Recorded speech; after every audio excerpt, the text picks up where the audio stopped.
111 years ago.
Every age mankind attempts to fabricate great works at once magnificent and impossible. On desert sands, from mountains of stone, a pyramid. From flying buttresses alone, a wall of light. A chapel ceiling screaming one man's ecstasy, one man's ecstasy. Miracles them all, China's endless wall, Stonehenge, the Parthenon, the Duomo, the aqueducts of Rome. We did not attempt to make with mammoth blocks of stone a giant pyramid, no, not a pyramid, nor Gothic walls that radiate with light. Our task was to dream upon and then create a floating city, floating city. A human metropolis, a complete civilization, sleek and fast, at once a poem and the perfection of physical engineering, at once a poem and the perfection of physical engineering. Out in the Titanic, near 1,000 feet in length, huge beyond past endeavor, strong beyond mortal strength. 46,000 tons of steel, 11 stories high. She's a great palace floating, quiet as a lullaby.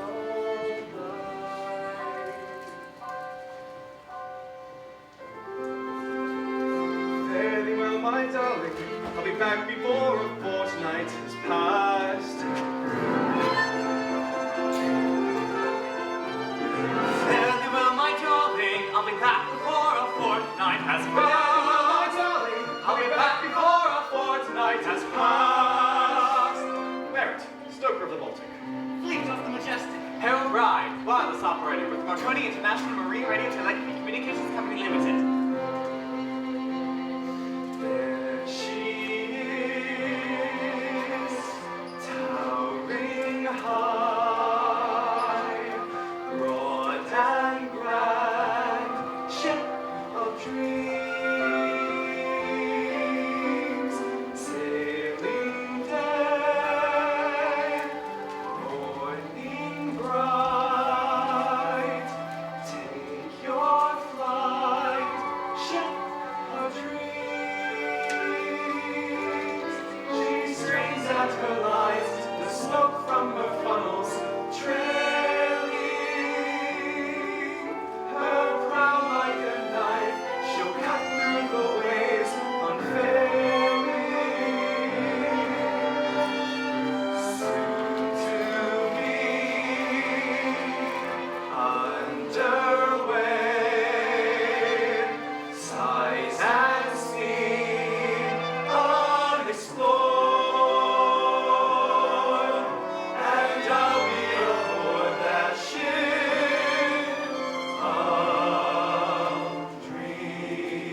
sounds and oranges, Titanic. Morning, Mr. Hitchin. Morning, Mr. Pittman. Morning, Mr. Murdoch. Morning, Captain Smith. Morning, Murdoch. Morning, Captain. Mr. Pittman, please complete the loading of the freight and prepare for the boarding of the shipping staff and crew. Aye, Captain. There she is, towering high, strong and grand, ship of dreams. 42,000 fresh eggs, Titanic, sailing day, morning bright. Take your flight, ship of dreams. 122,000 pounds of meat, poultry, and fish, Titanic. 40 tons of potatoes, 1,100 pounds of marmalade, 37,000 bottles of wine, beer, and spirits. Titanic. 55,000 china dishes and 20,000 crystal drinking glasses, Titanic. One renowned town carriage motor car. Titanic. Soon to be underway. Size and speed unexplored. And I'll be aboard that ship of dreams. Captain Smith, have you ever had a finer morning to sail? Never quite like this, Mr. Ismay. Never quite like this one, sir. Mr. Andrews has a line, never had a faster ship for the mail. Not as fast as this, Mr. Ismay. Never quite like this one, sir. The pride of mankind, dominion over the sea. The dream of progress, it brings great honor to me to be the master and the builder and the owner of the largest moving object in the world. Mr. Pittman, begin boarding the passengers. Third-class passengers, proceed at once to the gangway. Please bring your boarding documents and await further instructions. Holy Mother of God, is that a ship or a mountain? It looks long enough so bloody could walk to America. My name's Catherine McGowan, but everyone calls me Kate. I'm Kate too. Kate Mullen. And I'm Kate 3. Kate Murphy. It must be fate then. It's not fate, it's Irish. Are you traveling alone? Not me. I've got a fella. See that good-looking one up ahead? I'm planning to marry him. Oh, when's that gonna be? As soon as I meet him. Gets me aboard, call out my name. It's to America we aim. To find a better life we pray. To make this trip, let all our children's children know that this day long ago we dreamt of them and came aboard this ship for the maiden voyage, for the maiden voyage. Get us all aboard. Second-class passengers, proceed to see the decks. Please contact the ship's person to arrange dining assignments. No account in the national press has quite done justice to this. It's a sight for once in a lifetime. Yes, a sight for once in a lifetime. And the chance to run away and marry now we too daren't miss. A chance for once in a lifetime. Yes, a chance for once in a lifetime. Can't wait to board that ship today. Be with her when she pulls away and taste her maiden sail. I must get on that ship, the largest, grandest on the earth, and I reserve the bird to be aboard. Now point me toward that ship. The finest people will attend. The best among them will befriend. They'll stand right next to us. Be at my fingertips. Great heads of state and millionaires who run the world's affairs will all be there. I must get on that ship for the maiden voyage, for the maiden voyage.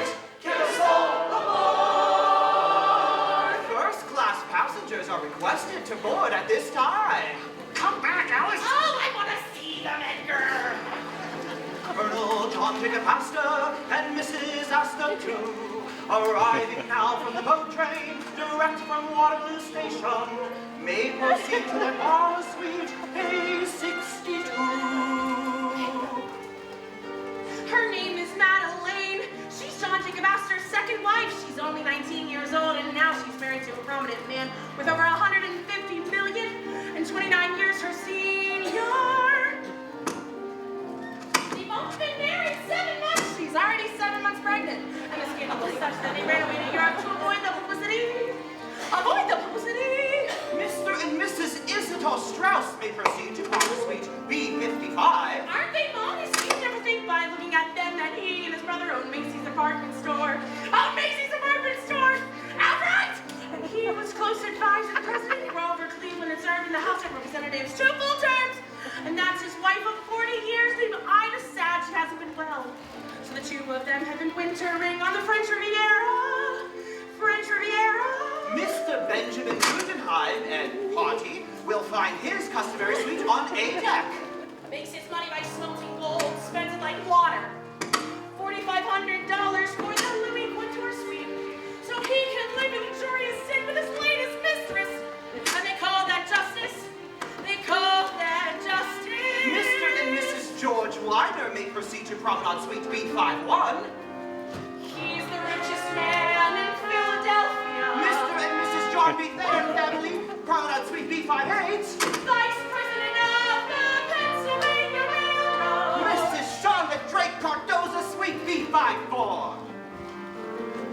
No one really knows who she is, but the newspaper said she booked the most expensive suite on the ship. Travels with 14 Seymour trucks and a medicine chest and her personal pillows, and she's 4 little pickaninny dogs. So she must be somebody. She must be somebody. Last call for boarding. This is the very last call for boarding. Lift up the rails and roll the lines, raise up her colors and designs, therefore casting off and through the board we'll slip, each person standing at the rail, and one great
my entire goddamn life.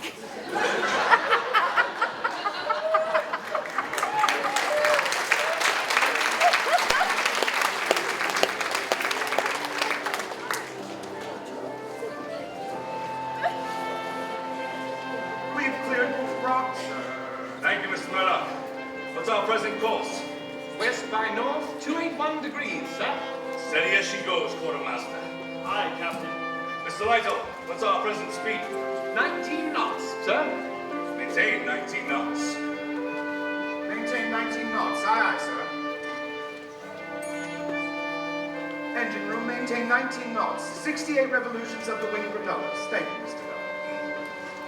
EJ! Now that we are officially underway, I thought a celebration might be in order. I'm sorry, Mr. Ismay, I don't allow alcohol in my fridge. You know that, Mr. Etches. Yes, I do. Technically, EJ, this could be considered my ship. How at sea, Mr. Ismay. I'm terribly sorry, sir, but it appears that this bottle has gone completely flat. I can possibly allow you to drink it. Would you like me to fetch you another, Mr. Ismay? Let it go. Thank you, sir. Again, my apologies. Thank you, Mr. Etches. Well, champagne or not, I want to toast our ship, the Royal Mail Steamer Titanic. A quarter mile in length, it's faster, grander, and safer than any ship in history. The greatest contribution to transatlantic navigation since that first crossing 420 years ago. Andrews, I was just congratulating ourselves on our magnificent accomplishment. Progress, gentlemen. I give you progress. Yes, well, if you'll excuse us, Mr. Ismay, we have our duties to attend. EJ, I was hoping I could inquire as to our present speed. 19 knots, Mr. Ismay. Really? I thought we'd be going rather faster than that now that we've cleared land. I want us to arrive in New York by Tuesday afternoon.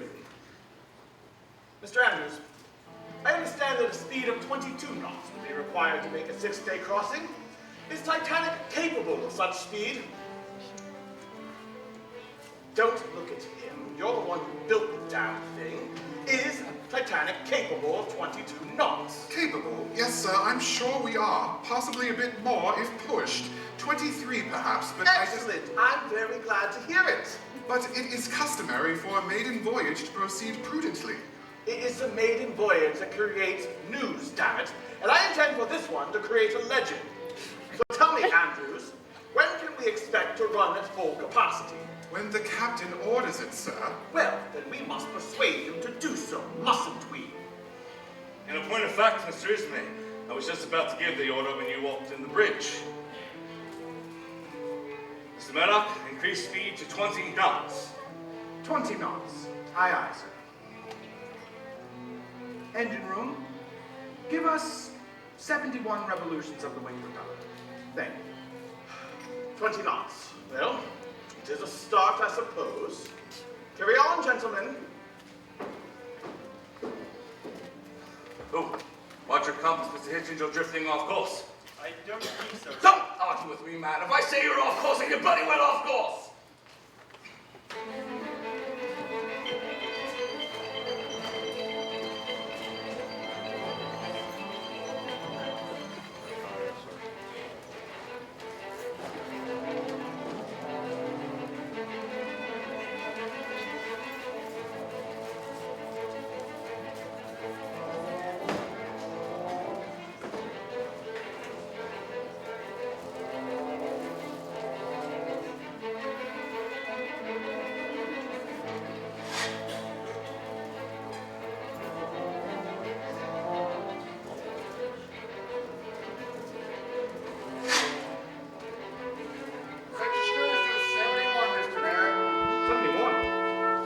If you ask me, it's might fine for 71.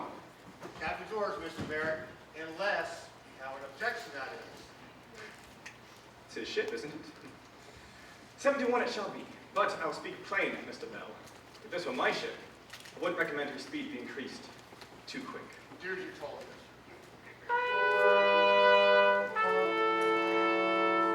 She's sparkling clean, this newborn ship, but one old thing is clear. The orders they propose above, we execute down here. We'll watch from here as up above, they'll catch a whiff of glory. This wonder ship may be brand new, but it's the same old story. Stoke with fire in the hold as the men draw back. Feed the heat in the hold as the men draw back, and the dust of the coal in the air is black, and a trickle of sweat runs down your back. And what are the boys from the Midlands doing here?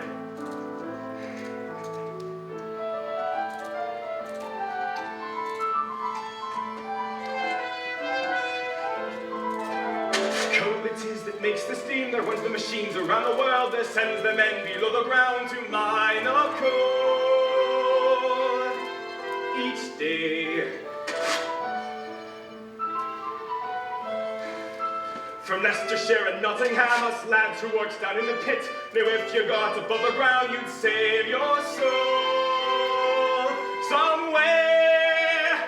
Get out of the pit, and westward I knew I could run, and ship out to sea, and there my new life was begun.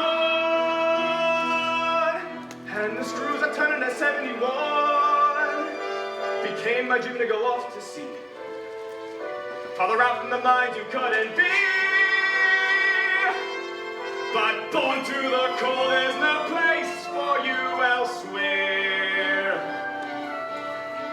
You trade your life of dank and gloom to shovel in the boiler room, but now you're 7 decks below a lady's dainty feet, and nothing has changed. There's nothing a miner can do. The pit and your mates turn into the hold and the crew, and the screws are turning to 72. Faster and faster we watch as we gain ever more. 73 and too soon it is 74.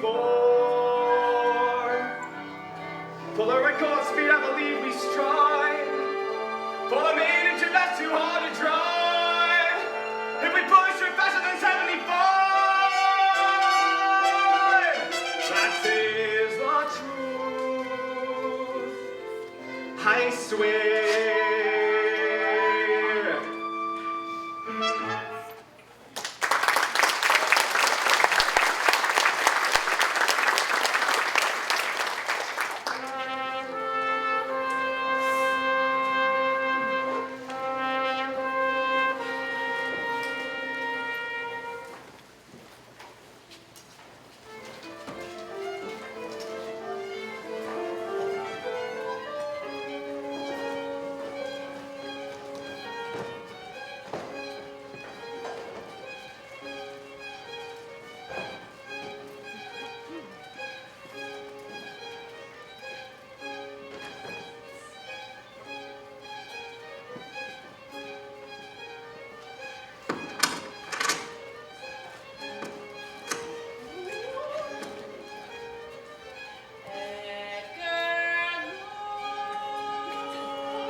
So do you, Alice.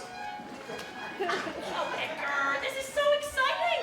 Almost every famous millionaire in the world is on this ship. And to think, we could be rubbing elbows with it. How impressed they'll all be when they hear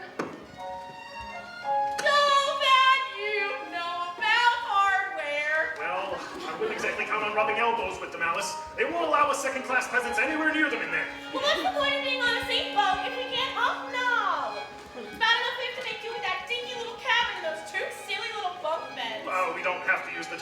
house. Calm down, Edgar.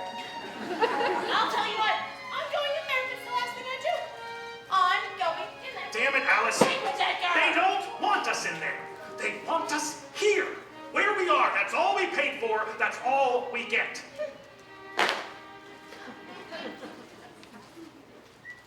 Well, that's all I'm gonna get.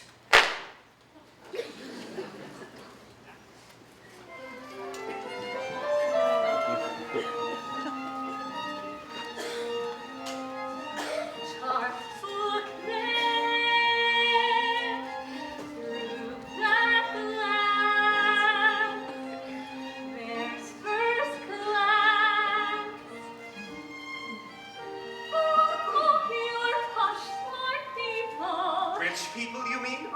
Well, of course, they're Americans. Oh, can't you just imagine what they'll all be jabbering about? All those things my father lives for. International banking, venture capital, cornering the market, you know, that sort of thing. Oh, but how would I know that sort of thing, Caroline? My father never had a corner on the market. All he ever had was a market on the corner. I warned you that running away with me would be educational. Caroline, aren't you thrilled? Finally now, you'll see what second class looks like. Oh, Charles, I love it when you're sarcastic. It makes me feel like a real married couple. Well, why not?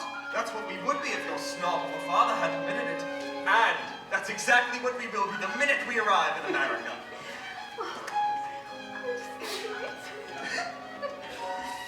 Well, considering our living arrangements, don't you think everyone on board thinks we're already married?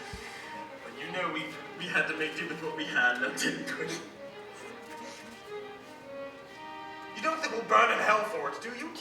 Oh, darling, stop worrying. You know, in America, it's not a sin at all. What is it? Saving money.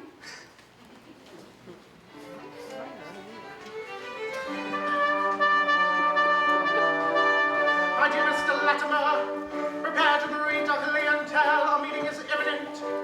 Our having just rung the dinner bell, it won't be a novelty. We mostly have seen them all before. Prepare for the usual. You should be aware of what's in store. We stir them on the Baltic and the Oceanic, Olympic and the Justin. And today's the same. There's nothing changed. Mr. Astor takes his toast dry.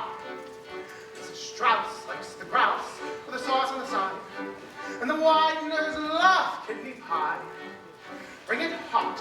If it's not, they'll be fit to be tied. They're accustomed to the best of all the money buys. The blood of free enterprise has given this privilege to the rich. But they're idle, they're entitled to the luxuries which we provide. That's forever the source of our pride, which is why we're always there with our special form of care for every hungry millionaire. By now they've all arrived.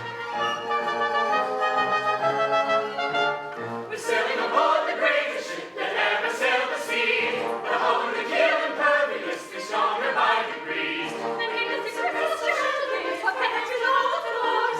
The sleeping jet will be enough to pour the world adores. Oh, a ship, oh, a keel, oh, a ship. We put in a fray. It's what a remarkable age this is. A vessel's left to sea, Cthulhu calls a cellophane. Another has built a parachute for jumping out of an airplane. Remarkable fates to learn the same about the human brain. Indeed, what a remarkable age this is. Keep the captain's table pristine. Seat elite, we have it.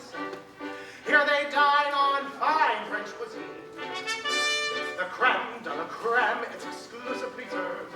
It's the pleasure of the leisure class's greatest wits to be where the captain sits when taking their dinner on the sea. Giving deference to their preferences is our chief art. We play our part in a perfectly working machine. You should ever be aware this is a privilege great and rare, a special burden that we bear in our respective lives. U.S. Steel, slating shares at 5 to 4. Monopoly makes the industry far better than before. Let's make it a combination of these toys to make the strand. And afterwards,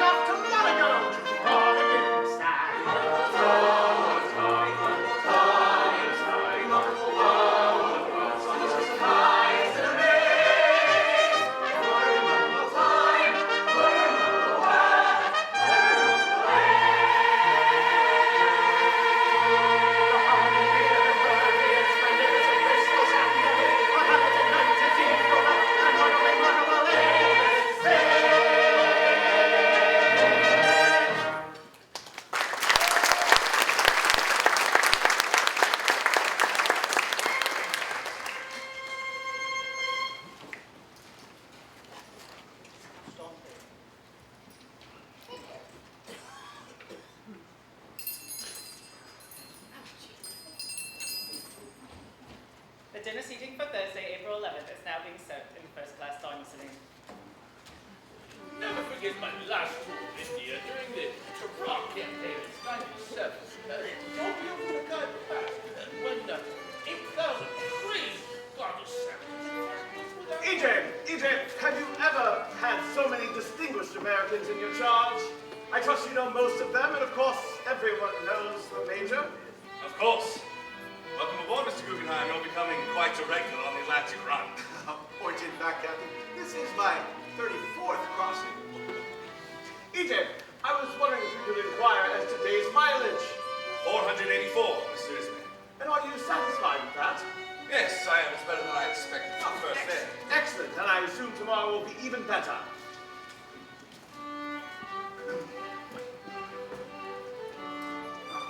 Begging your pardon, Captain, but Hitchens has requested his course.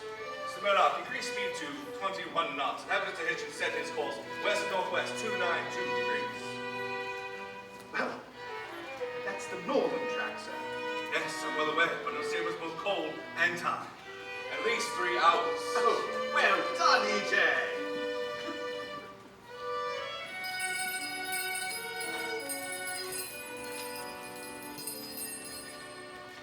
The dinner seating for Friday, April 12th is now being served in the first-class dining saloon. Nothing ever told me like Martin Sedan would have been required to really get back on Chinese food when he was attacked by Martin and 6,000 trees got EJ, I was hoping to inquire as to day's mileage. 519, Mr. Ismay. Much better. Who the devil are you? Right, sir. Marconi International Marine Radio to communication representative, sir. Yes, what is it, Mr. Bryce? Telegraph, sir, from the furnace line of Rappahannock. 4 days out of Halifax. She reports an iceberg. Thank you, Mr. Bride. I can read. Yes, sir.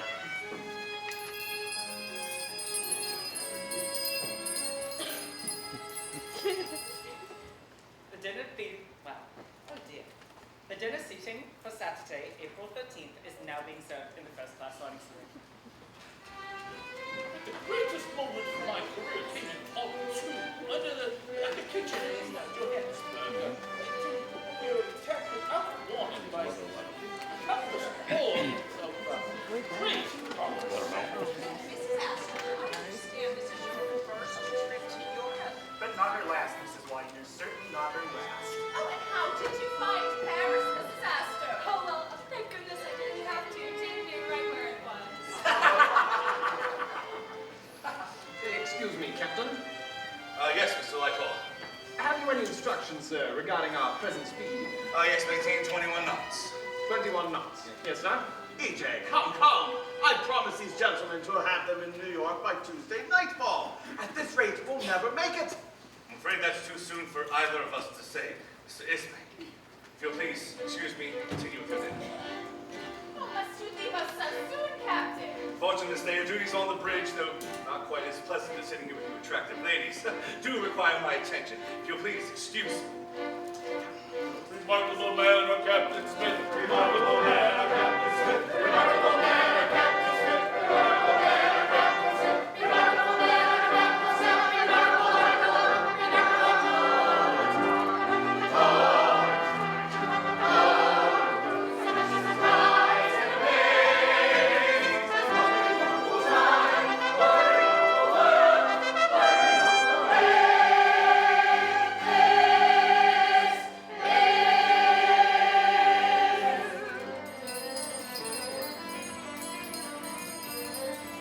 Sweets and after-dinner liqueurs are now being served in the cabinet cruise ships.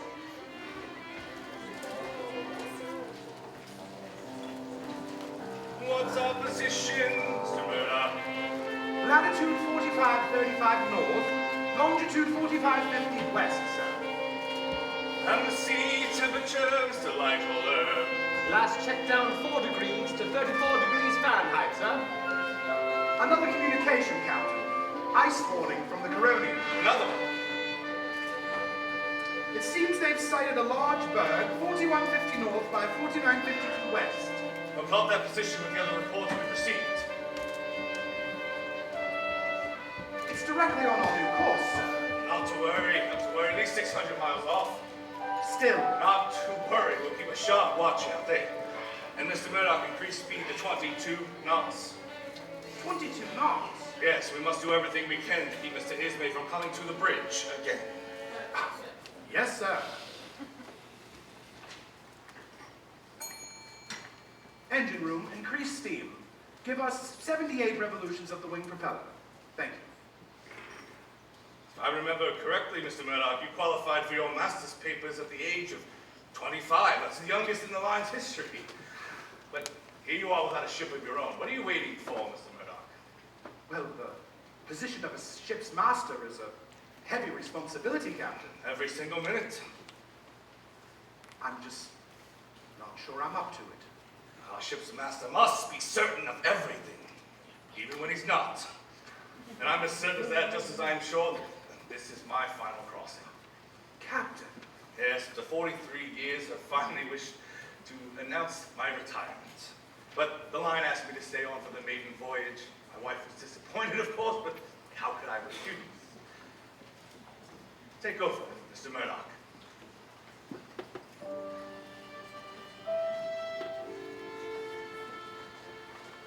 Thousands on board, each in his class.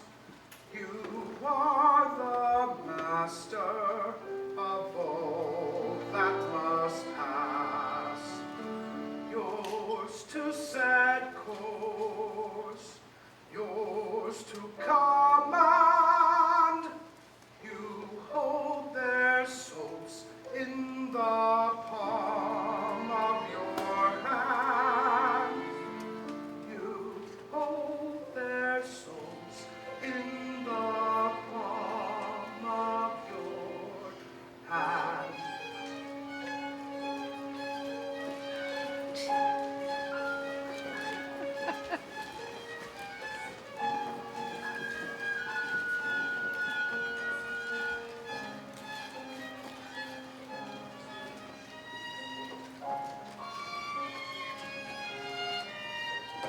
Third-class passengers are reminded not to take food below to their cabin.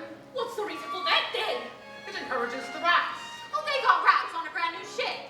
They're always the first aboard. And they're welcome to have parts of my share. Sure, me and my entire family can live off of just what they believe in only whites. And all of it for free. Free? Well, you're dusted. What do you suppose they charge us? Everybody gets bits of 60 shillings for a passage. What's why do you with all this fine cloth and electrical lights? Well, Jim Farrell, I'm gonna have fine cloth, electrical light, and a whole lot more when I get to America, including your personal laptop. I'm gonna rise straight to the top, I will, just like cream. I will be a proper person. People will look up to me. What a girl, that girl McGowan, Katie, Violet, Maud, Marie. I aspire to heights of glory in the new world that can be. In that grand destination I'll stand tall, reach my very highest hopes of all. I'm even have a real profession, I am. Me too, me 30. I want to be a ladies' maid in America. In America, the streets are paved with gold. I want to be a governess in America. In America, it's better, I'm told. I want to be a sewing girl in America. In America, I'll sew till I am old. There's a place called Chicago. I've seen it on the map. There's a place called Maryland. I've seen it on the map. And there's a place in America called Albuquerque. And it's a bit like Montreal.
cold, isn't it, Mr. Lightover?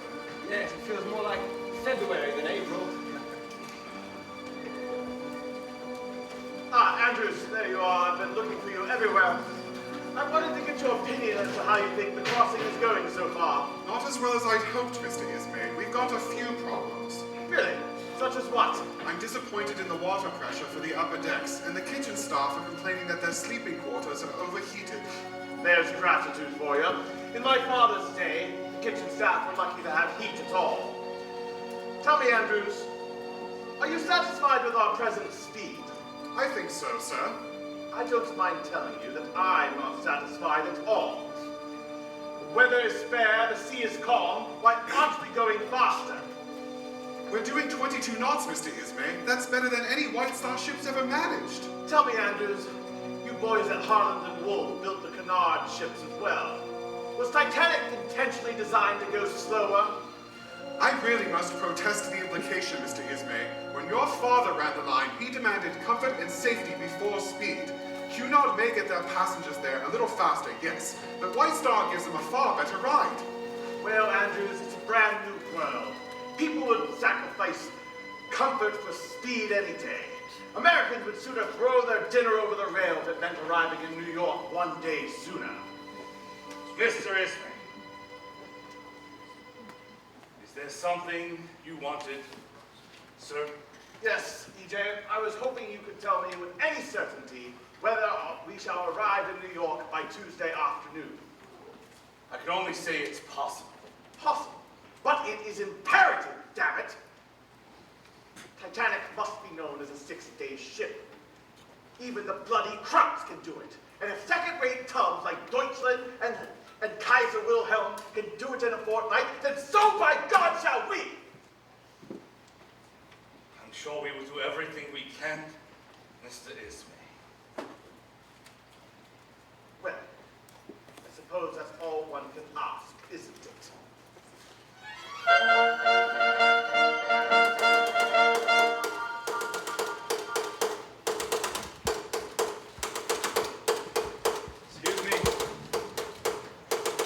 Excuse me. Who's there? Barrett?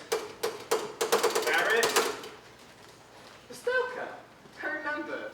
Welcome to the most important place on the whole ship. What can I do for you, Barrett? I heard he could actually send a message back to England. You heard right, all right. Sitting right here, I can communicate with important people all over the world. Yeah. Yeah, I'd explain how it works, but I'm afraid... What on? There's a message coming through.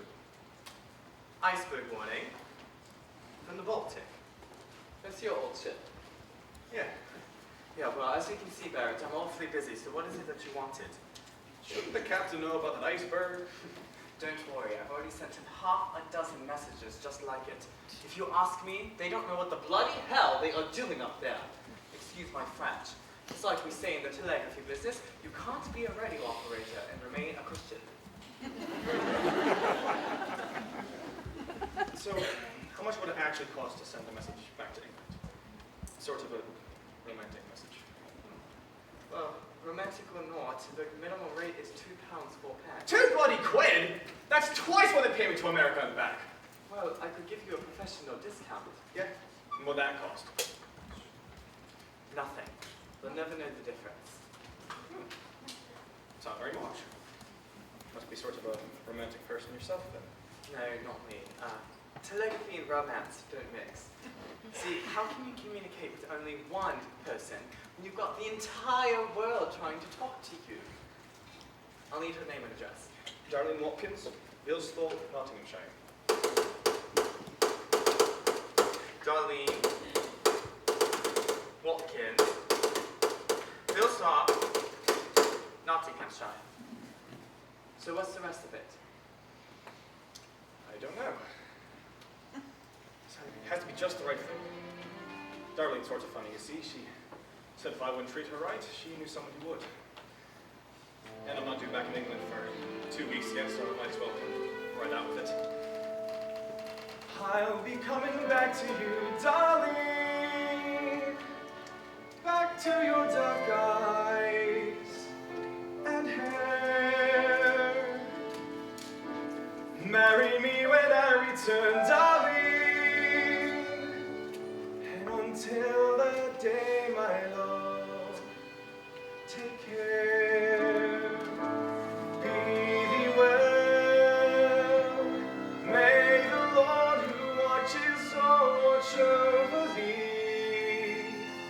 May God's heaven be your blanket as you softly sleep. Marry me when you're finally in my arms. You'll plainly see this devoted sailor's heart and soul are yours to keep. Yours to keep. Every day from G-N-O-M. Good morning, old man. To G-N-O-M. Good night, old man. My telegraph sends its messages to ships at sea. Sending out a dit-dit-da-dit-da-dit.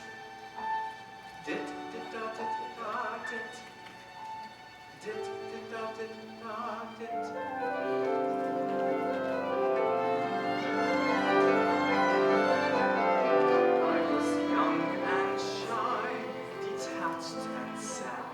Spent my days indoors, a homebound lad, hardly spoke, few friends, I kept myself to myself, quite alone.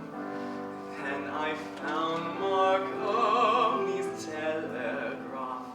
It could span the planets with by half, 50 yards, 2,000 miles, the same. Touch the spark, sound the tone, and the night was alive with 1,000 voices fighting to be heard, and each and every one of them connected to me, and my life came alive with 1,000 voices tapping out each word, like 1,000 people joined with a single heartbeat, tapping out a dit-dit-da-dit-da-dit, dit-dit-da-dit-da-dit, dit-dit-da-dit-da, everywhere.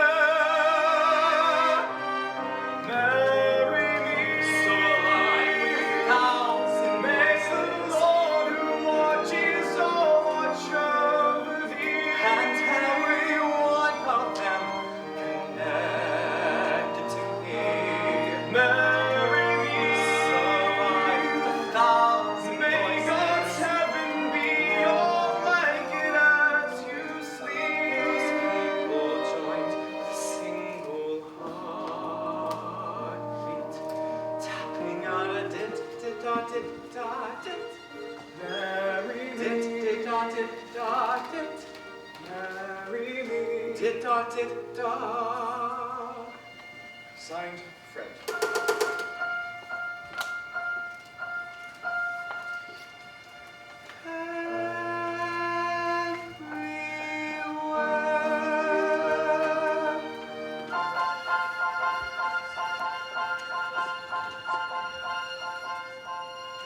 Message received.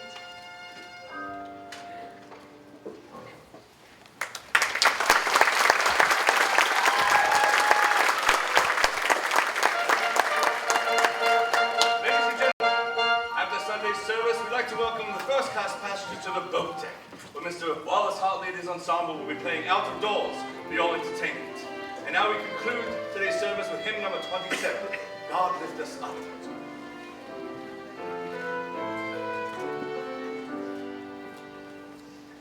God lift us up in mighty waters, keep our eyes on things above.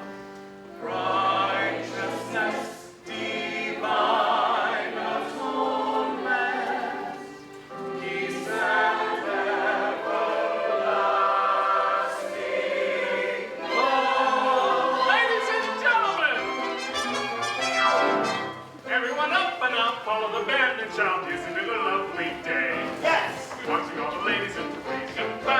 on display. Mr. Hartley is playing my partner with music that can never lie. Musical treat, you're a band with a beat. How do you do, my friend? So nice to see you once more. So long since we first met. Has it been 3 days or 4? It seems like so much longer than a little weekend drag on the ship by ourselves on this glorious afternoon, doing the latest rag. I love the cool of the breeze, feel the rhythm of the song in your knees, promenading along at your ease, like a feather in the air. Is that a hint of a chill when you're dancing out of doors? It's a thrill, keeps your hearty and healthy still. Take a partner if you dare. Everyone is bursting with emotion, dancing as we cross the mighty ocean, moving to the rhythm of the latest rag. Come on and dance with me, please. Feel the song in your knees. It's rolling along at your knees. There in the air. Is that a hint of a chill when the dance girl falls? It's a thrill, keeps your hearty and healthy still. Take a partner if you dare. Ladies and gentlemen, the Domingos.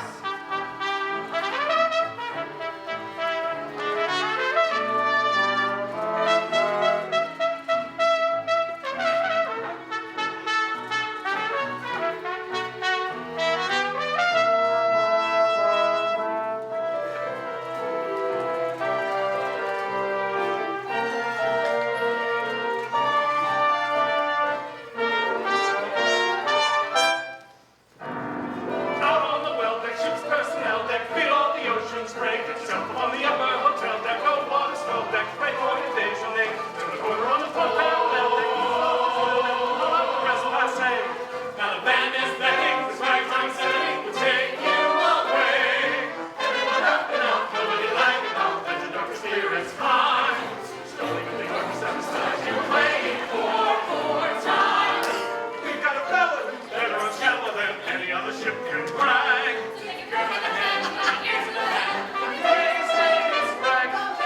Out on the well deck, ship's personnel deck, feel all the ocean's break. Jump on the upper hotel deck, go water swell deck, kick all your cares away. Turn the corner on the port parallel deck, right down the gazelle deck, watch all the girls sashay. Ragtime setting, take you away.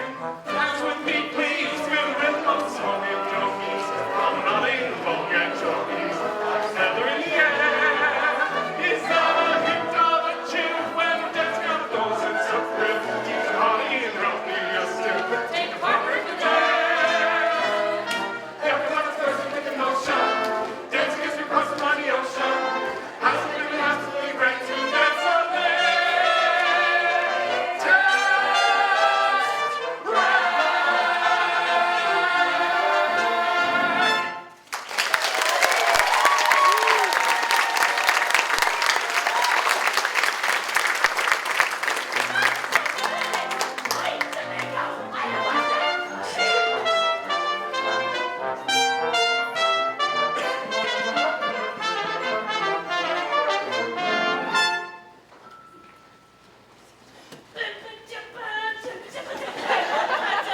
Alice? Ow, Alice! Alice, you're looking everywhere! What have you been up to? Afternoon dancing? Afternoon dancing. Yeah. That's what they call the paix dans sang. Yeah, well, where I'm from, it's what they call a crocodile. Language, Edgar! Come on, little girl. I really don't think we belong here. Oh, applesauce, Edgar. I have danced with the first class, Edgar. It was, oh, such a dream come true. That class isn't for our kind, Alice. That won't do. Look, nowadays, nobody's better than anybody else. Take the Wigners of Philadelphia. I stood right next to them, Edgar! They have this extremely handsome son, Harry, the Harvard man. I tell you, God's honest truth, Edgar. I'd let that boy marry our Lucy in a second. Well, that'll be half the battle. You can make fun all you want, Edgar.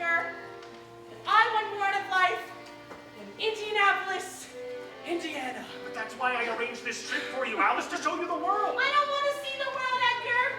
There are too many places I'd rather see first. There are hotels on islands, Edgar. Great resorts near a sandy beach. That's a world that's beyond our income and our reach. That's just because we've been satisfied with only one dinky little hardware store instead of branching out. How do you think all those millionaires got their millions? Why don't you just calm down and enjoy what we have? Please don't tell me never. I want this forever, ever. There's a new world around us, Edgar. Won't you ever give up that view? I want more than we've got now, Edgar. Why don't you? I don't know. What do you suggest we do about it, Alice? I don't know. I'm going on a walk now, Edgar. I have to be alone.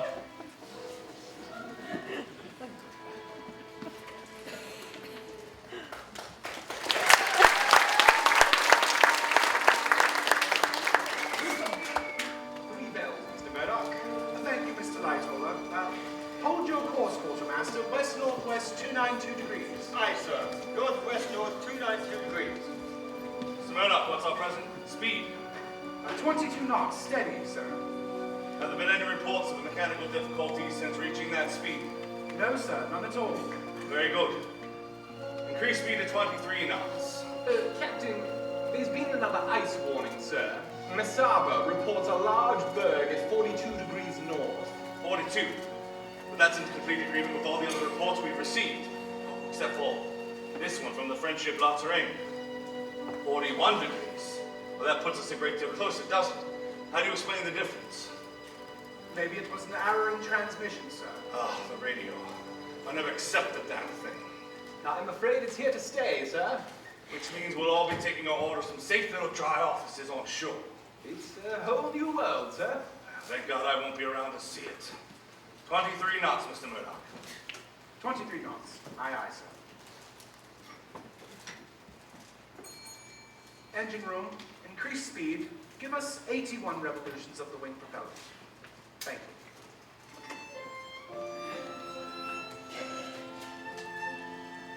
I'm waiting, Mr. Strauss.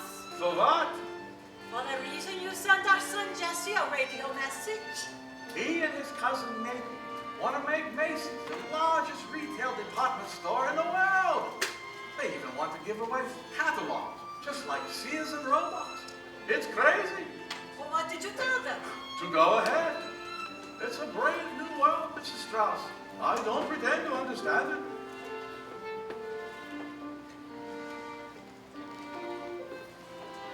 Good evening, sir.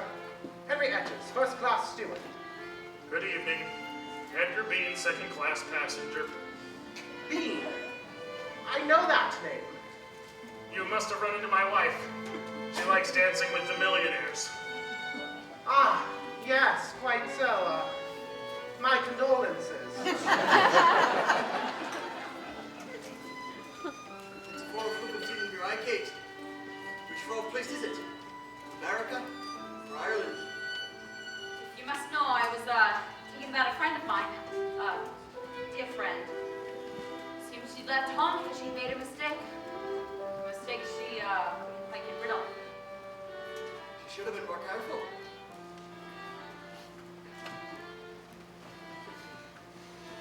So, what are you going to do with the rest of your life? Who knows? Maybe I'll run for Congress again. You know, I really liked it then. And the best part is, you don't have to know anything.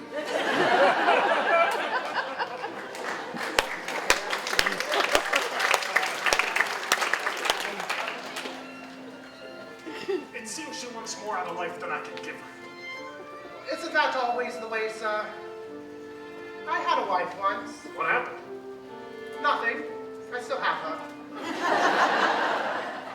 In all my years, I've never seen it so calm.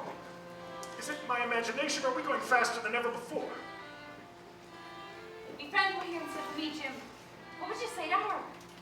Well, I'd say... what would I call her then? Her real name's Kate, you know that. All right.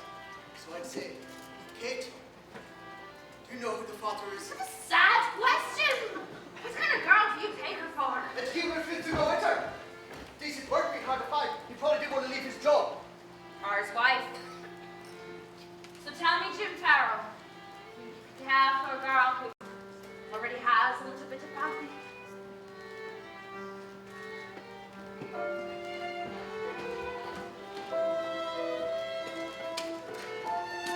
Well made, Rogers.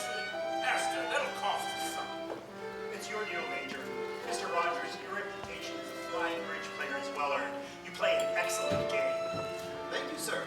Either that, or you're uncommonly lucky. Bridge isn't some game of chance, Mr. Astor. Reminds me of the time I was playing bridge with Lord Bradley during the Crimean campaign, when all of a sudden the horde of godless, Crazy, godless savages. You know, I have it on good authority, gentlemen, that there are professional gamblers on board the ship, card sharpers, who actually make their living going back and forth across the Atlantic. Gamblers? Nonsense. How do these rumors get started? Oh, you can be sure they're true. You know, how could they miss the opportunity fleecing a passenger list like this one? You know, I've even heard talk that the notorious J. Yates is aboard. Well, I don't remember seeing his name on the list. Ah, you wouldn't, would you? But I give you 10 to 1. He's here somewhere.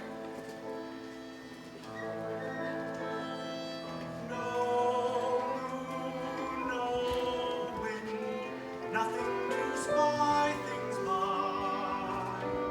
No waves, no swell, no unreceived sky.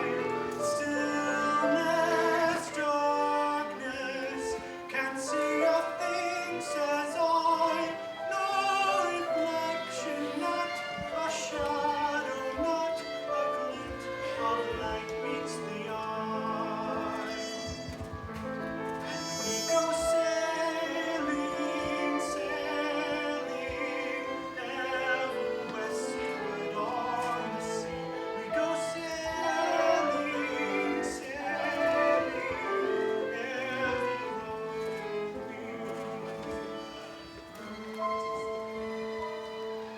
It's a beautiful night, Mr. Strauss, even though there's no moon. Look at all the stars. Can you find the Big Dipper? The Big Dipper? I can't even find our own stateroom. Every time I go out for a walk, finding my way back is an adventure. Maybe I should drop breadcrumbs. Can you feel it getting colder, Mrs. Strauss? All in the last couple of hours. Would you like me to get your first stove?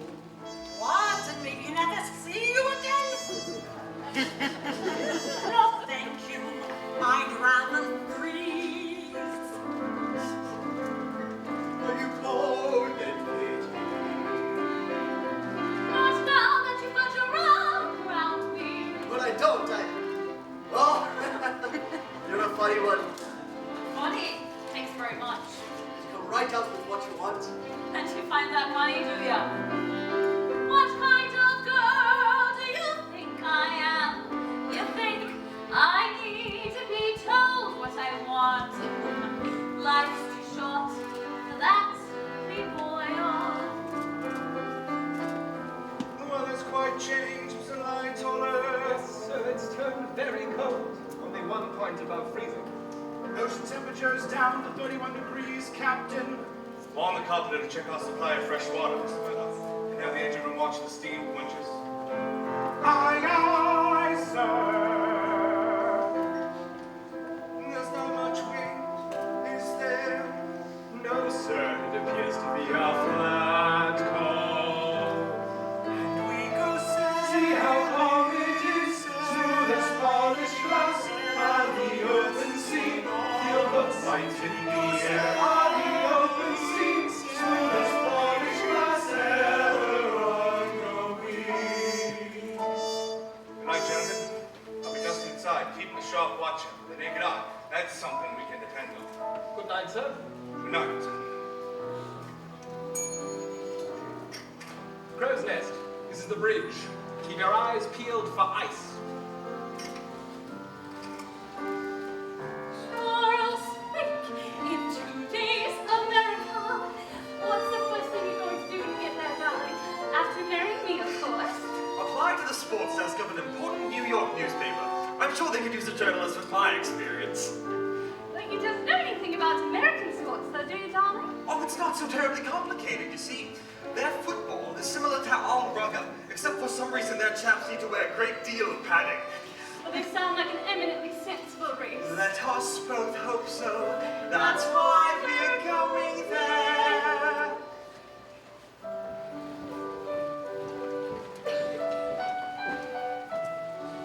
Good evening, gentlemen.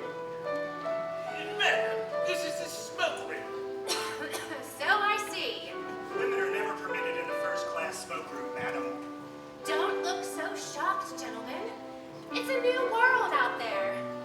A new world? Where? Mr. Hartley, that's a new melody. What's it called? Autumn, madam. Autumn. Shall we all meet in the autumn? Golden and glowing by autumn. Shall we still be best of friends? Best of friends. Gentlemen, let me introduce myself. Mrs. Charlotte Cardoza, I know who you are. Recently widowed with a considerably generous inheritance. And I know about you, Mr. Astor. Recently remarried to a considerably younger wife. You seem to enjoy shocking people, madam. I've heard you described as a modern woman by people who don't mean it as a compliment. And I've heard you described as the world's biggest monument to unearned income. Let breezes blow and turn cold as we continue growing old this autumn. Love newly found may yet last. So what do you say, gentlemen? I happen to play an excellent hand of auction bridge. May I join you? What is your sense of occasion, madam? I've heard you recently lost your husband. Yes. But not at cards.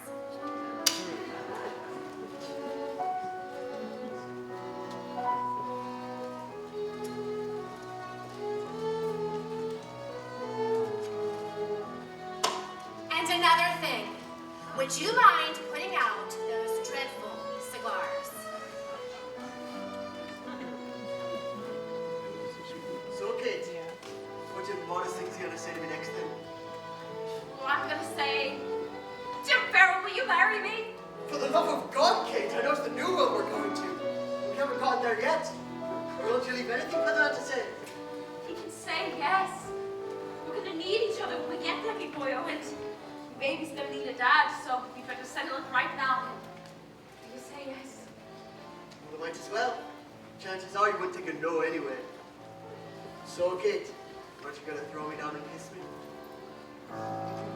And we walk into the dark night, can see the ball and to search with the starlight.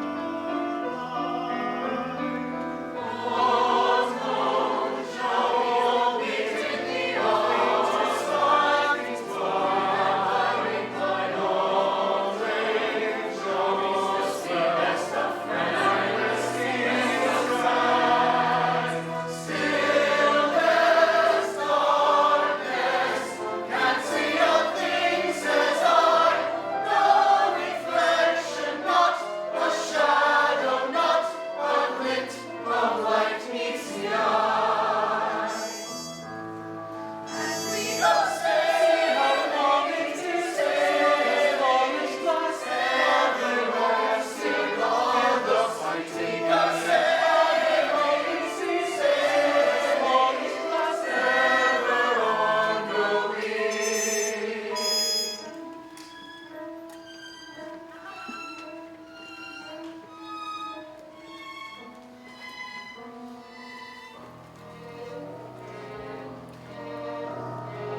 bow's reaching, sir.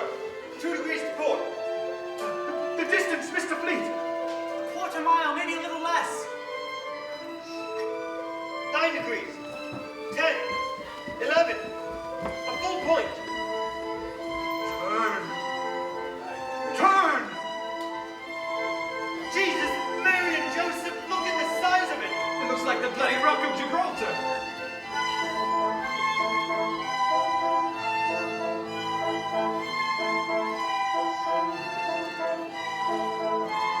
It's going past starboard. Yes, yes. It's all right. I think we're going to miss it.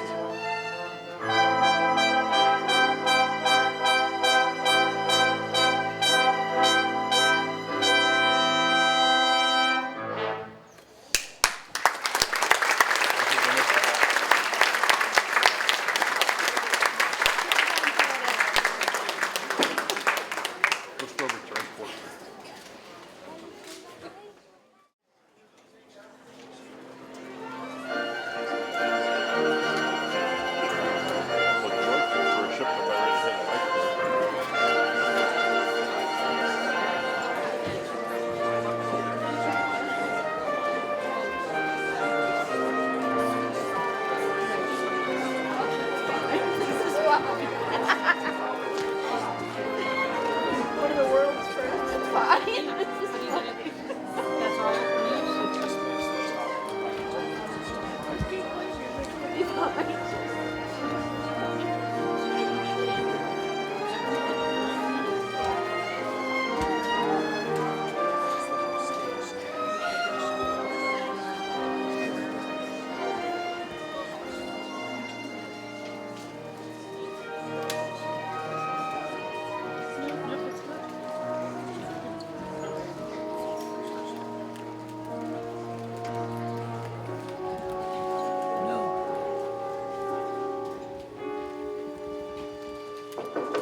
George. George, are you there? Who is it? Wake up, George. Benjamin, is that you? What's wrong? George, it's nearly midnight. Do you hear anything? Do I hear anything? I don't think I do. And that's the point, George. The engines have stopped. The engines have stopped? My God, I think you're right. Wake up! Wake up! Wake up! Wake up! Mr. Etches, why have we stopped? I'm not quite sure, Mr. Guggenheim, but I don't suppose it's anything much. Mr. Etches, is something wrong? I don't think so, madam. I'm just following orders. Wake up! Wake up! Struck it just below the water line on the starboard side. How bad is it then? Well, I don't know yet. All stations, damage report. This is the bridge. Exact time of contact was 11:40 p.m. One of us should put it in the log. If we just grazed it, it couldn't be that bad. So nothing to worry about, have we?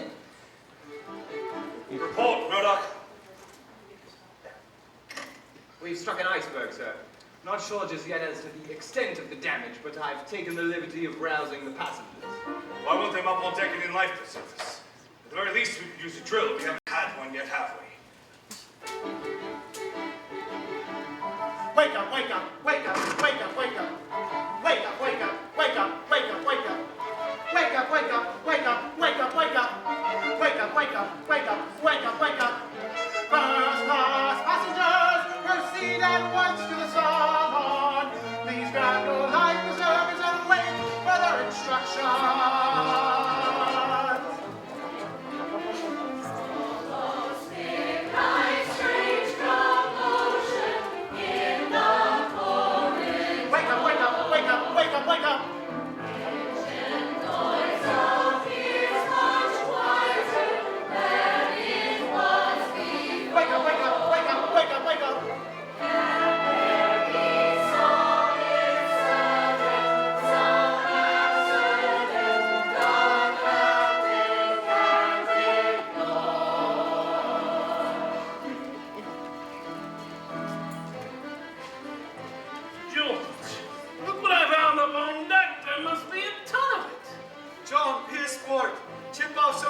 drink. Gentlemen, Captain would appreciate it if you would make your way to the Grand Salon right away. And please, dress warmly. We're taking water in boiler rooms 4, 5, and 6. In compartment 6, it's already up to their knees. Close the watertight doors, Mr. Lighthold, and see that the pumps are activated, and rouse the carpenter and have him sound the ship. It's all done, sir. Our position, Mr. Murdoch. Mr. Murdoch, our position! Latitude 41 degrees, 44 minutes north. Longitude 50 degrees, 24 minutes west. Sir, inform the rig room. For God's sake, Mr. Murdoch, let go of the helm. We're dead in the water. I'm sorry, sir. Second class passengers proceed to the first class salon. Please grab your life preservers and await further instructions.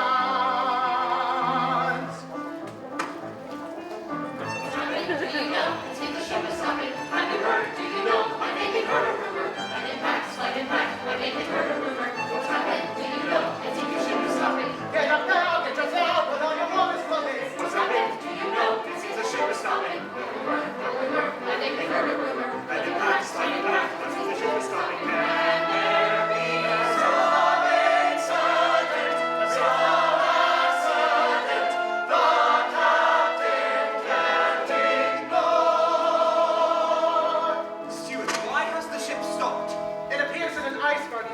Some of her new paint, and the captain does not wish to proceed until she's fixed up. Good as new.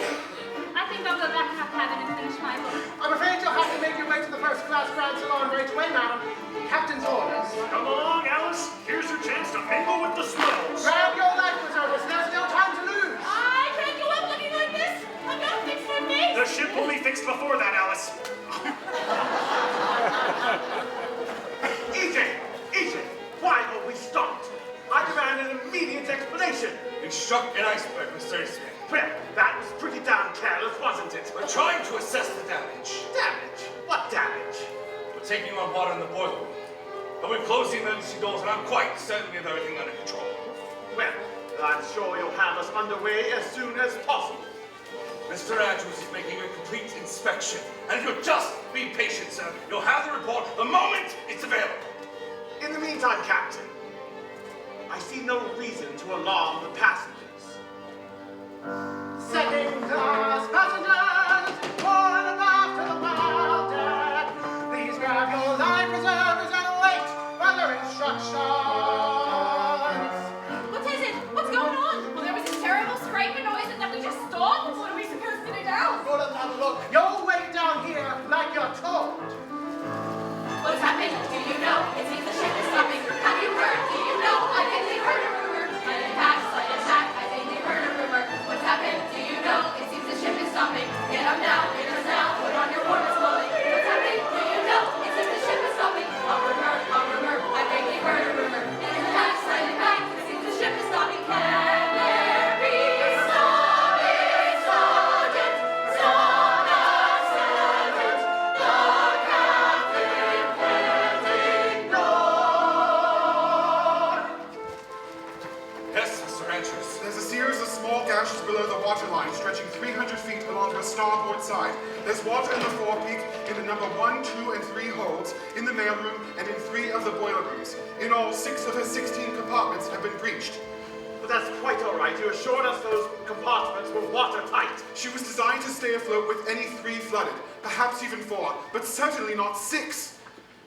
Andrews, what are you saying? Titanic is sinking, Mr. Ismay. Nonsense. Nonsense! God himself couldn't sink this ship. How long has she got, Mr. Andrews? An hour and a half. 2 at the most.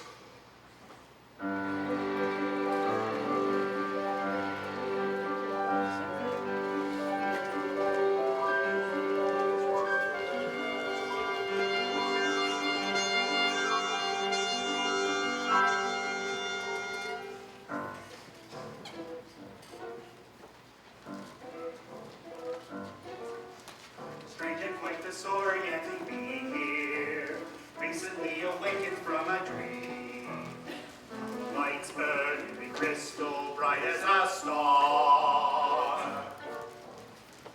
in your pajamas in the Grand Salon looks to be bizarre in the extreme.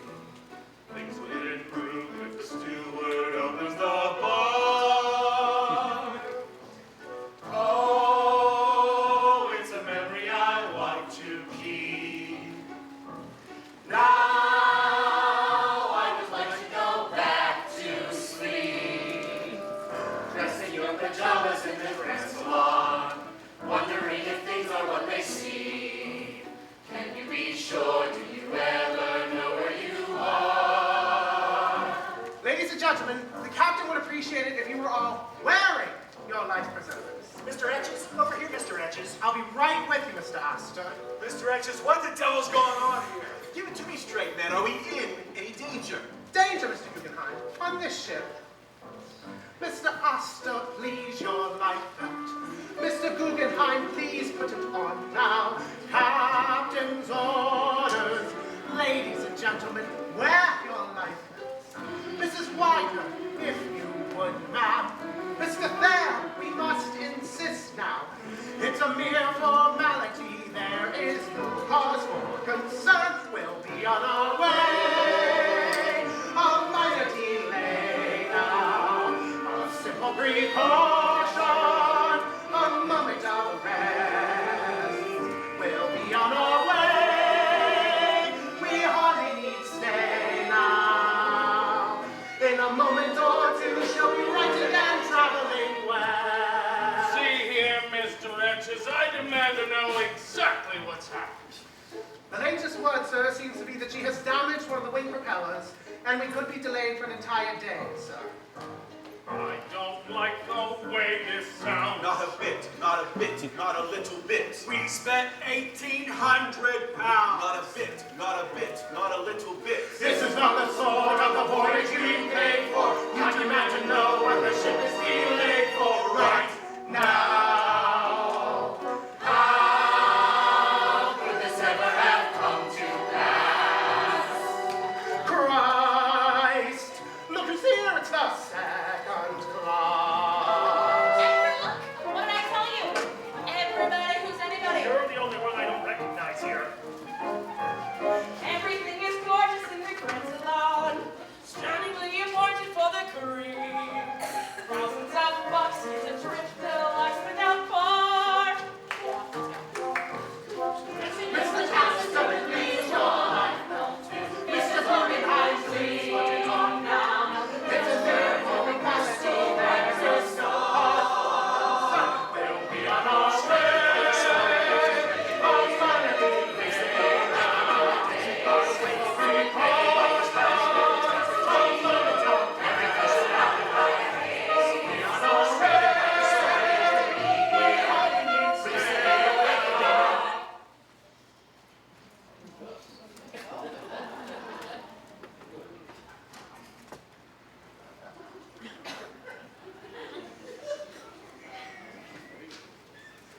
Mr. Guggenheim, please, upstairs now. Mrs. Widener, if you would, ma'am. It's a mere formality, there is no cause. We'll be on our way. We hardly need to stay now. Take our safe precautions. From the top, everything's right. We'll be on our way. We hardly need to stay now. Any minute now, any minute now, any minute now. We'll be on our way. We'll be on our way.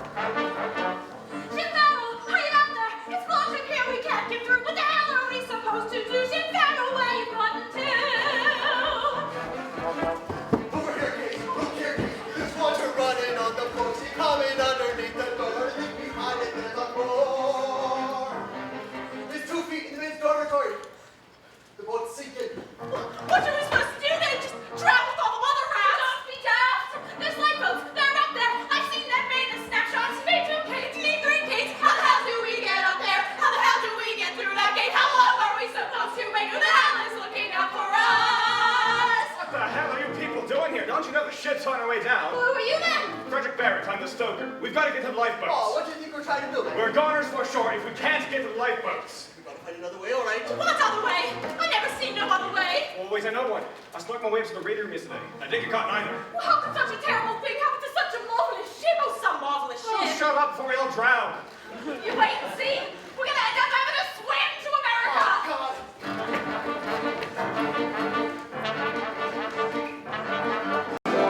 Ladies and gentlemen, right this way. We are headed for the boat deck. Hey, not so fast, Alice. Oh, don't waddle, Edgar. I want to make sure we're next to the afters and the lifeboat. Benjamin, I am afraid. Relax, my dear. This ship could hit 1,000 icebergs, and we wouldn't feel a thing. I've never been in an open boat in my entire life. Last week in Vienna, a fortune teller told me to beware of the water. Oh, Charles, promise we'll stay together no matter what. I promise, darling. As long as there's heat and light, I'm staying right where we are. My diamonds! I forgot my diamonds! Don't worry, Nanny. We'll get you much better ones when we get to New York. Reminds me of the time on the China Sea during the Boxer Rebellion in 1900 when our ship was attacked by a gardeners full of Malay pirates.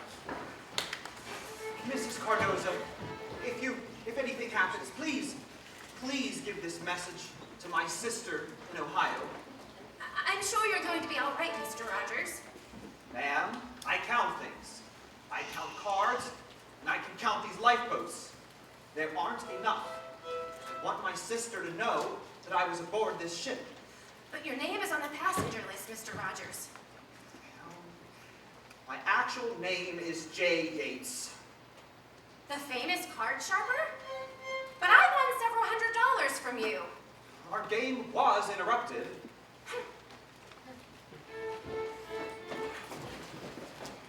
Captain, Yes, Mr. Andrews. I'm sure it hasn't escaped your notice, sir, that there are in excess of 2,200 souls aboard this ship. Yes, I'm well aware of But that. space for less than 1,000 in the lifeboats. Well, I didn't design the ship, Mr. Andrews. And I didn't instruct the management on the number of boats. Well, evidently 20 was enough to satisfy the line.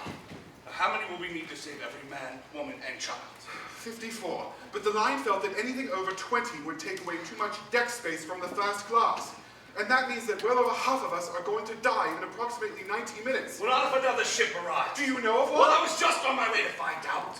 Captain, all the first and second class passengers are being assembled above on the boat deck, as ordered. The third class passengers are being assembled below on the whale deck, awaiting further instructions. Captain, I don't think the passengers and crew fully comprehend their predicament yet. You'll have to tell them before— Tell them what? Mr. Andrews? That more than 1,200 of them are already dead? I think not. There would be general panic. They would kill each other in order to survive. Awaiting instructions, Captain. What? I want you on top, in charge of loading the boats. But the third class, sir, they're all— That's not your concern, Mr. Lighthorn. Carry on.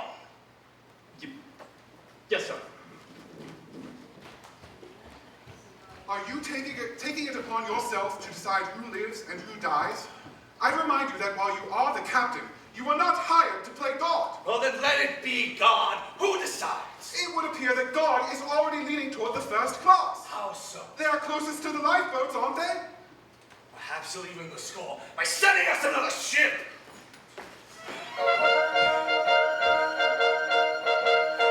CQD, Titanic, CQD, situation critical. Repeat, situation critical. Wait a minute. Are there any other ships in the vicinity? Can't you see I'm busy? Go bother the captain. This is the captain. Sorry, sir. Sit down, Mr. Right, sir, with the Marconi International Marine Radio Telegraphy Communication Company Limited, sir. Yes, sit down, Mr. Bride. Yes, sir. Continue. Yes, sir. Mr. Bride, are there any other ships in the vicinity?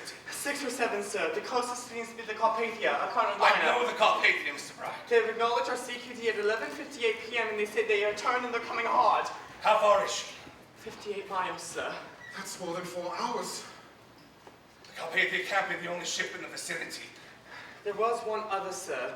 The Californian. Her signal was much closer than the others. I put her within 10 miles, but since the accident, she hasn't responded. Why not? I don't know, sir. EJ, you must do something immediately.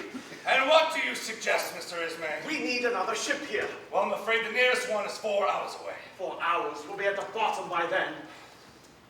What about the California? You said she might be close by. I'm sure she is, but there is still no response. Why not? You must demand a response! Those smaller ships only carry one radio mount, sir. He must have turned off his radio and gone to bed. Keep trying, for God's sake!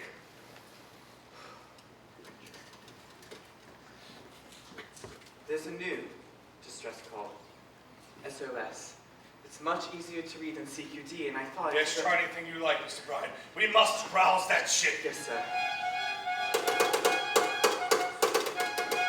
SOS! Titanic! SOS! Situation critical! Come in, Californian! Where are you, old man? Why the hell don't you answer? Surely something can be done to help us. Thousands on board, trusting and warm, roused from their sleep, sent up above, unsinkable ship. What is she now? What is she now? Possibly she won't go down. Possibly she'll stay afloat. Possibly all this will come to an end on a positive note. Not unless the ship could fly. Not unless we all sprout wings. Honestly, sir, I have built her from scratch, and I know certain things. If you know so much, why didn't you know to prevent this? What's to become of us all now that Providence sent this? This is your work, Mr. Andrews. You have done us in. Where's her leak-proof bulkhead? Where's her double skin? That's your job if someone must take the blame. It's you.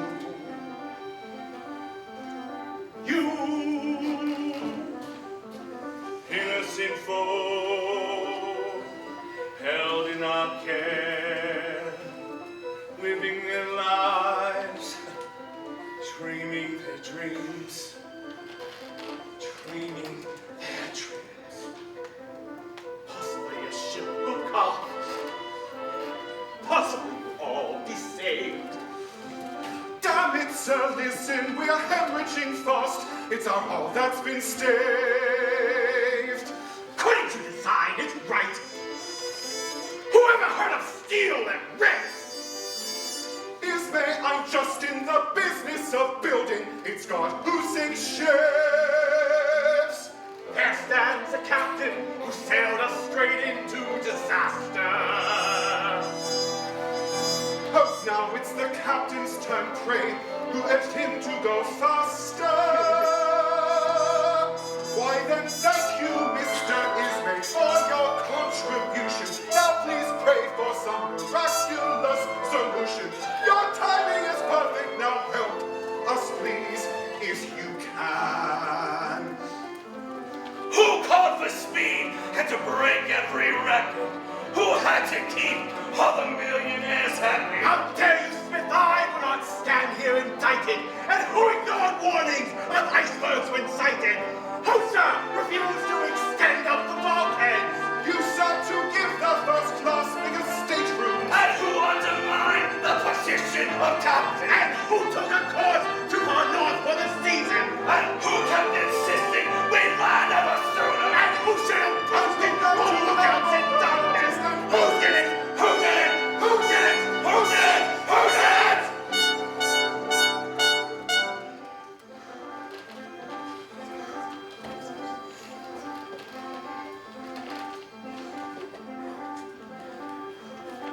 Possibly the Lord will act. Possibly he will provide. And indicate how our unthinkable fate can be somehow denied. somehow denied. Your work, no one else's. By doing no one else's. There's only one captain, and I was in charge. This is my ship, no one else's.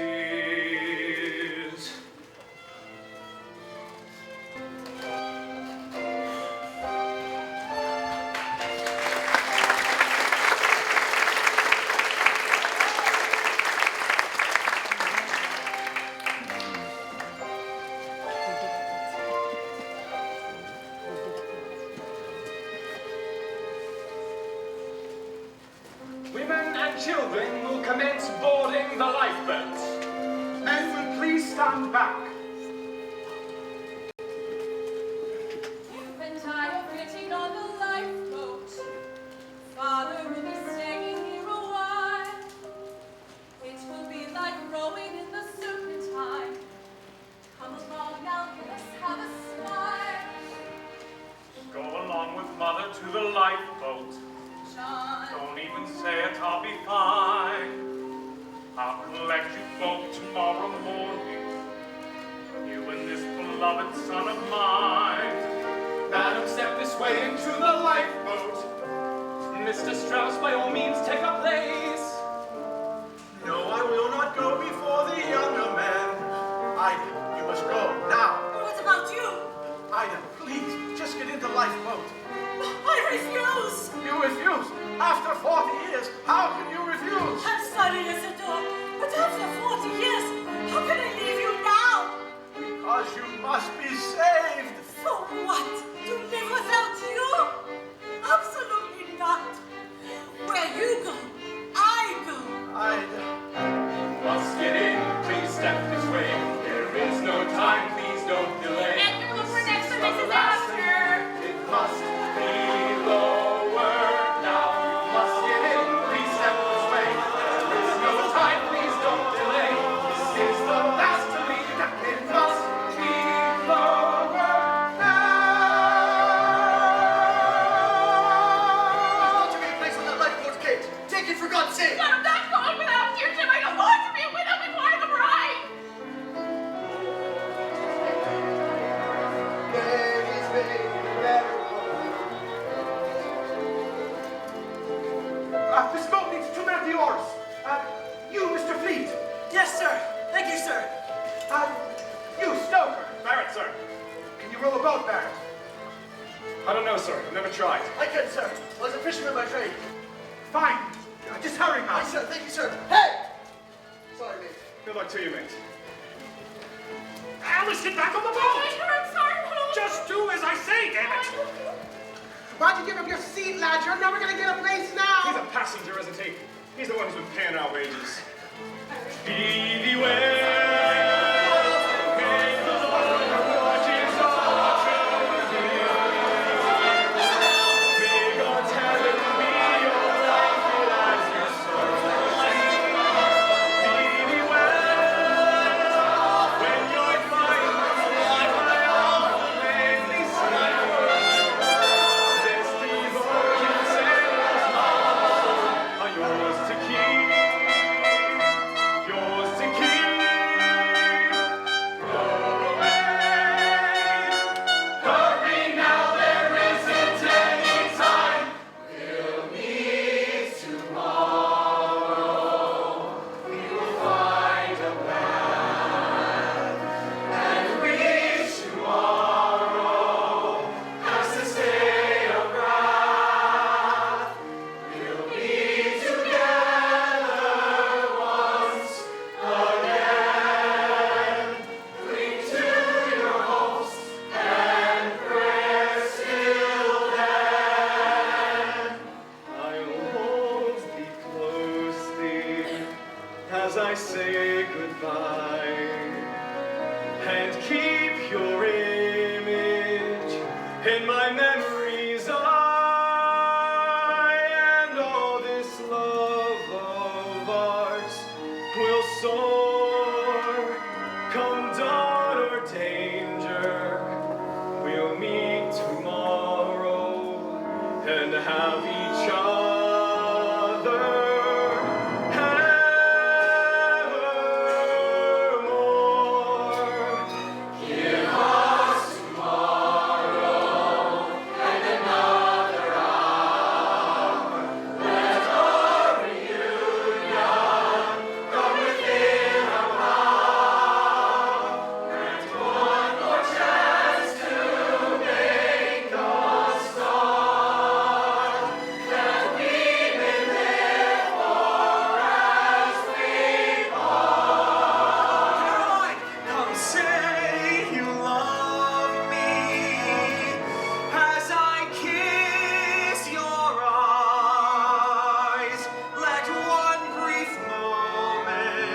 seems the boats have all gone now. I can still see my wife. Told her I'd follow. Only thing you could do. Might actually believe it. Of course, she's only 19. Death never occurs to the young, nor does anything else for that matter. Quite a pity, actually. It's been a remarkable journey to this point. Too many climbers, I thought. Lately, I've noticed that anyone with a few $1 million considers himself rich. I wonder, suppose, do you think we deserve this? The hell you say? My God, Benjamin, what have we ever done? It reminds me of something Balzac once wrote. He said, behind every great fortune lies a great crime. So, who wants to confess? Who wants to start? Oh, that water looks colder than a polar bear's keister. It won't be long till we're up to its oars. Edgar Bean Hardware. J. Yates, gambler. Well, that sounds like interesting work. Hey, how about a game of two-handed studs to pass the time? Sure, why not? I warn you, I cheat. Who cares? I'm not going to pay you anyway. As long as your wife you were saying didn't bite you then. Almost. We were to be married when we arrived in New York. Yeah. I was to be married when I got back to England. It seems we're both going to wind up bachelors. Could be worse. Really? How? At least we're not making any widows now, are we? Good point. What would you gentlemen say to a good, stiff drink? I'd say one won't nearly be enough. All 20 lifeboats have been launched, Captain. Thank you. You have a remarkably sunny disposition. How old are you? 14, sir. Really? I was a cabin boy at 14. What are you called? Edward, sir. Really?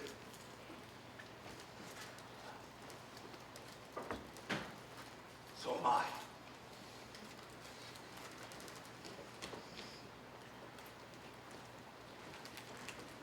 All of the first-class women, except for one, are safely away, Captain. Thank you, Mr. Etches. I'm afraid most of the gentlemen we know are still on board. There's no hope, I suppose. Mr. Ismay was always fond of saying the Titanic would be her own lifeboat. That must have been before he used one of the little ones to save his own skin. All the man wanted was a legend. And by God, he got one. Captain, I want you to know that I take full responsibility for what happened. I was the commanding officer on the bridge at the time of... If I had been a fit master, I would have rammed the berg head on. We would have staved the bow, lost a few people perhaps, but Titanic would have survived. Oh, Mr. Murdoch, I'm sure you did what you thought was best in the moment. You put your trust in me, sir. You had every right to. But your trust was misplaced. Truth is, I've been uncommonly lucky. In my 43 years at sea, I've sailed on them all. All of the White Star ships. And in that time, I've never been in nor seen a shipwreck, nor Emily calamity was speaking of.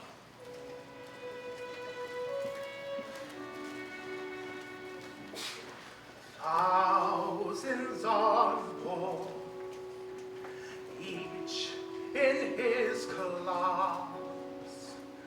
You are the master of all that must pass. Yours to set course, yours to command.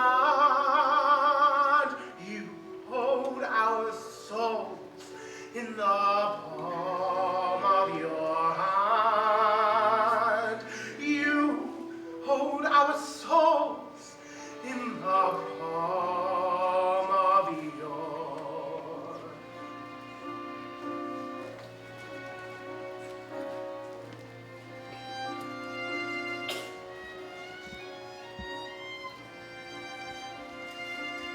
cold, Mama?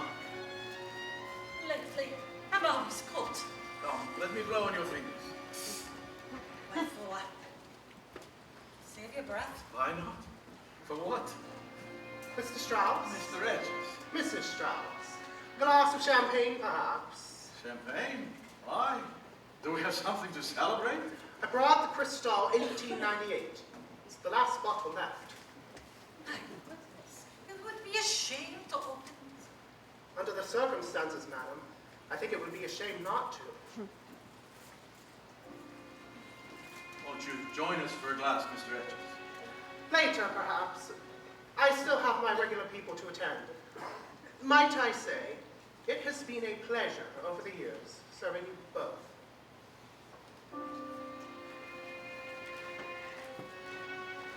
To us? Who else?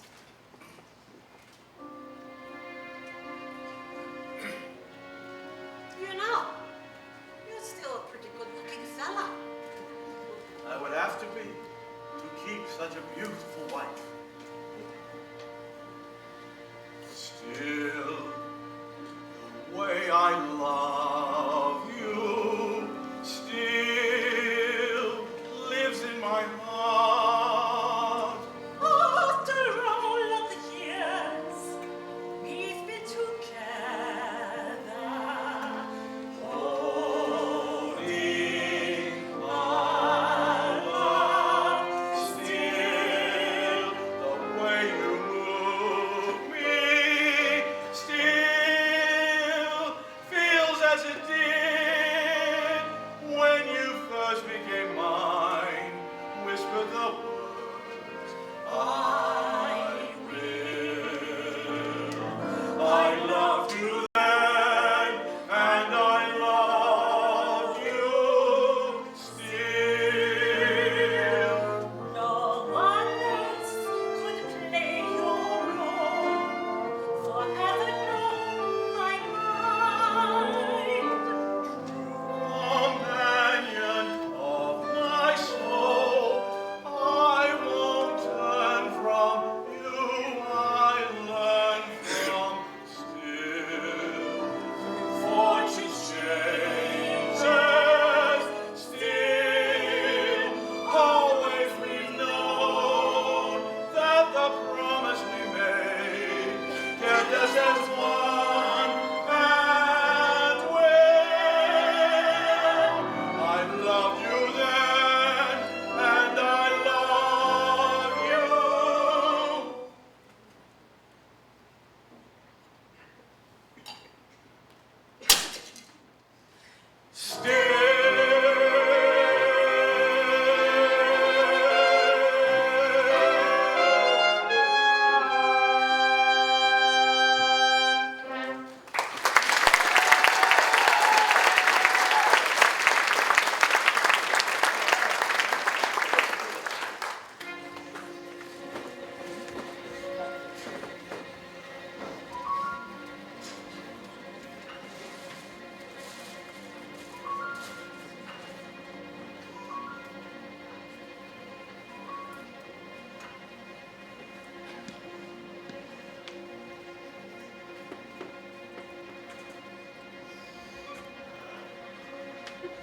I declare this vessel lost. From now on, it is every man for himself.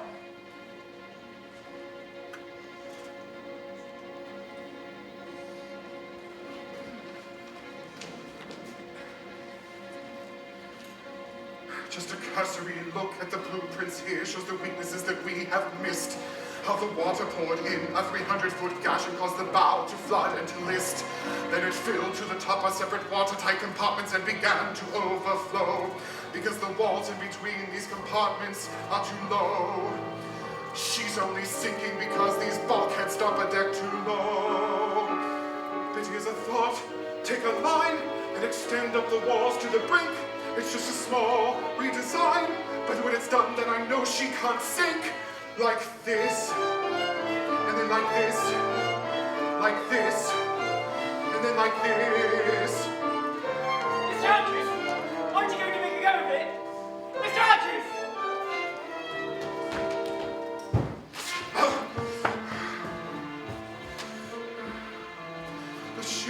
start to plunge beneath the surface, the water lapping at our feet.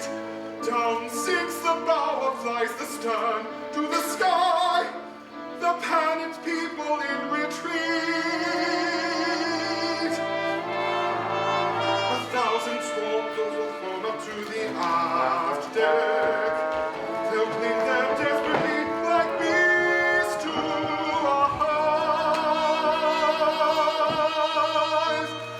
There they'll hold fast, doomed to the last, lost and abandoned, and oh, still alive.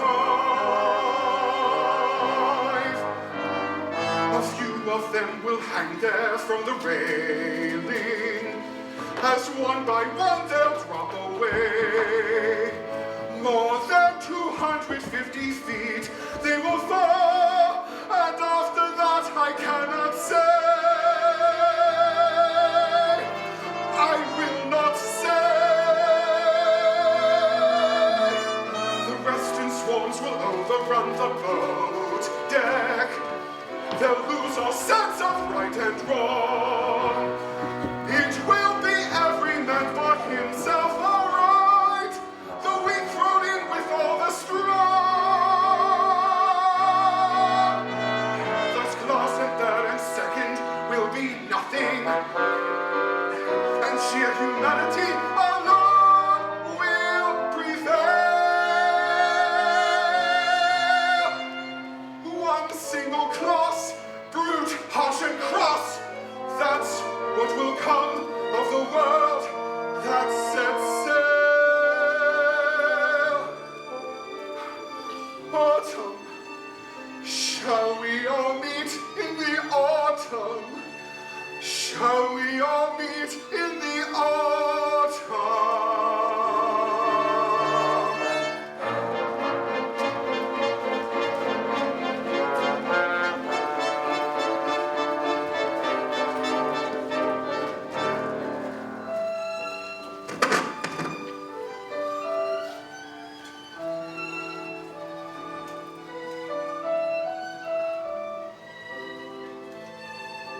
One moment the ship was there, and the next she was gone.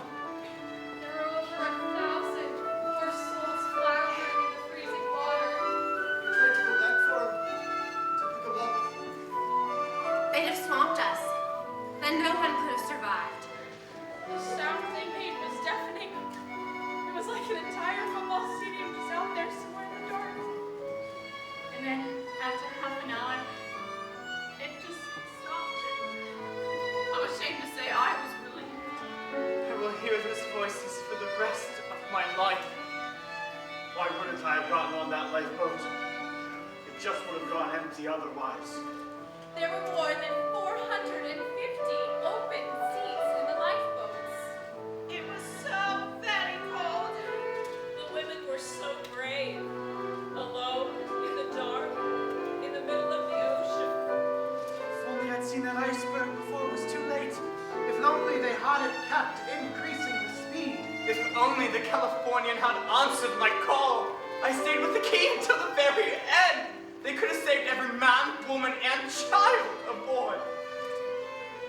We were only 95 miles from dry land. When dawn came, there was ice everywhere.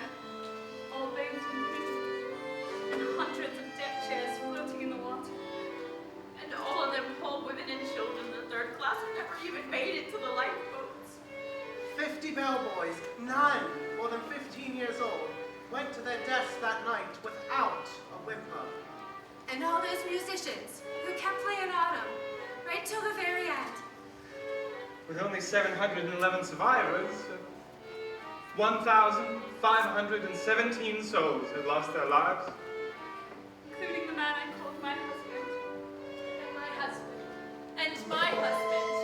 And my husband. And my husband. Within a matter of minutes, the largest moving object in the world had completely disappeared.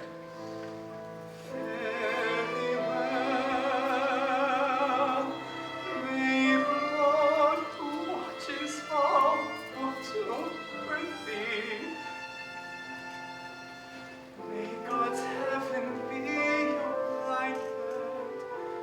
you softly